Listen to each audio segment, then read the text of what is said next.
All right. Hello, everybody. My name is Sarena, and I am a doula, licensed massage therapist, and now medicine maker.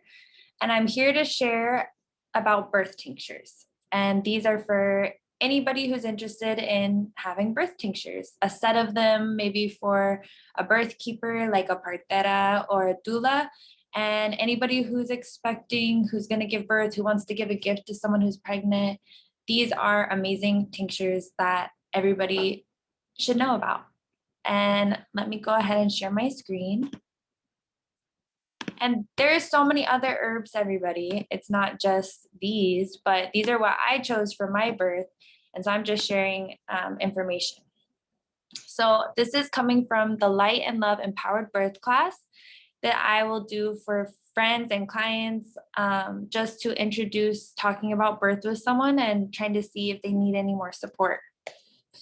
Bismillahirrahmanirrahim, in the name of God, most gracious, most merciful. So my name's Sarena, licensed massage therapist. I already talked about all this. Also performing hijama, and there is a postpartum hijama cleanse, which is a wet cupping detox.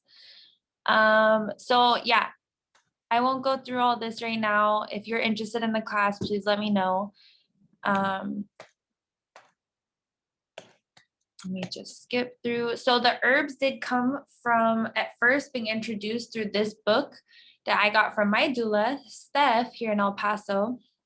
And it's Home Birth on Your Own Terms by Heather Baker, a traditional midwife. And I am so grateful and appreciative to this book, specifically guiding our first birth. That was just my husband, my mom, and I. And then we made our own birth tinctures with local medicine maker here out of alcohol, because we believed then that alcohol would be stronger for them. But now I went ahead and I make them in glycerine, and I'm distributing them to community Muslims, people who may be struggling with alcohol, don't want to taste alcohol, maybe alcohol can't mix with their medications. Glycerin is really safe, and a lot of times even like newborn babies or anyone elderly can use herbal medicine and have access to it because it's made in the safer form of glycerin. I'm not prescribing to take any herbal medications. You may need to talk with your doctor before using them if you prefer. I'm simply sharing the notes from preparing for my birth and what worked for me, and I believe in this medicine, and you can decide for yourself.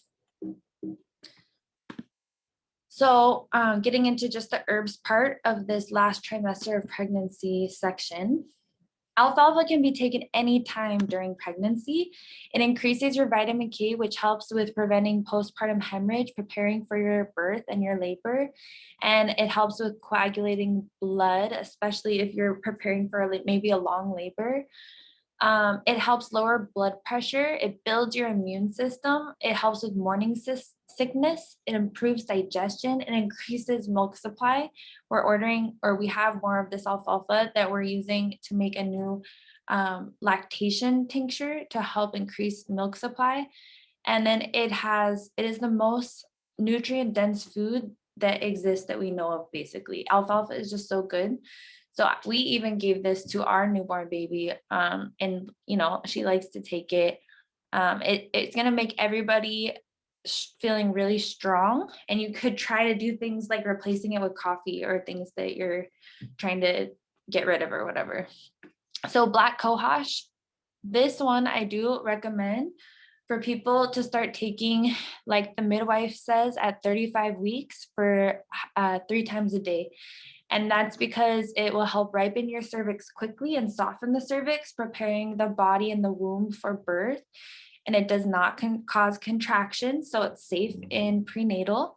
And it allows the cervix to painlessly open to several centimeters before labor begins. But I will share that I felt pain in my cervix weeks before my birth while taking the black cohosh tincture.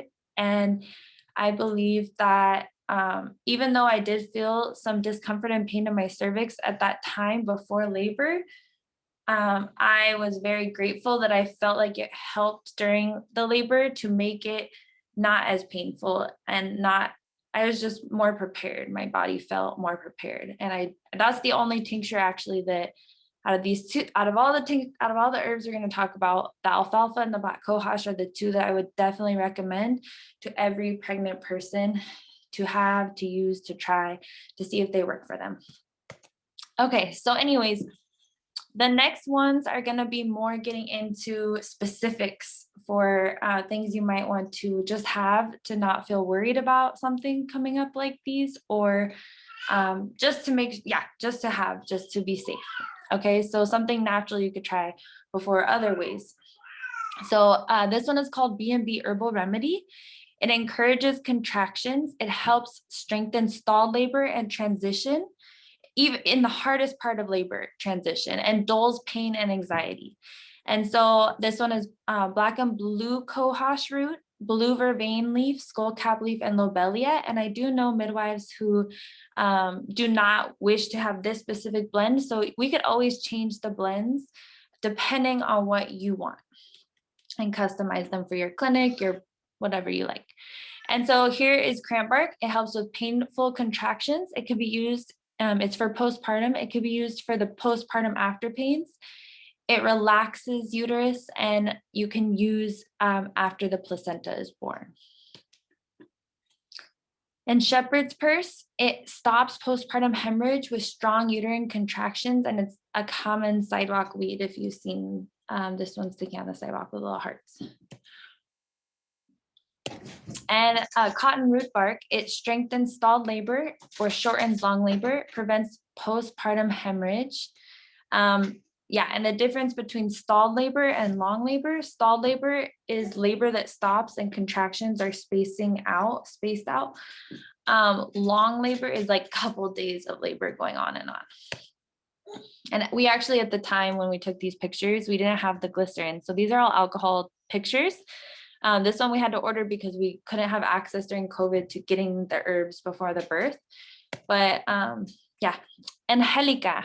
So this one, it releases the placenta by causing strong uterine contractions, not for use in prenatal or labor. It's only for postpartum. It prevents postpartum bleeding with long labor. And yeah, that's it. This is it, you guys. Thank you so much for hearing. If you're interested in the class, in a doula support and virtual support, in herbal tinctures, let me know. Contact Manos de Luz or Desert Bloom Collective, and we have multiple doulas and multiple healers here to support your journey. Assalamu alaikum.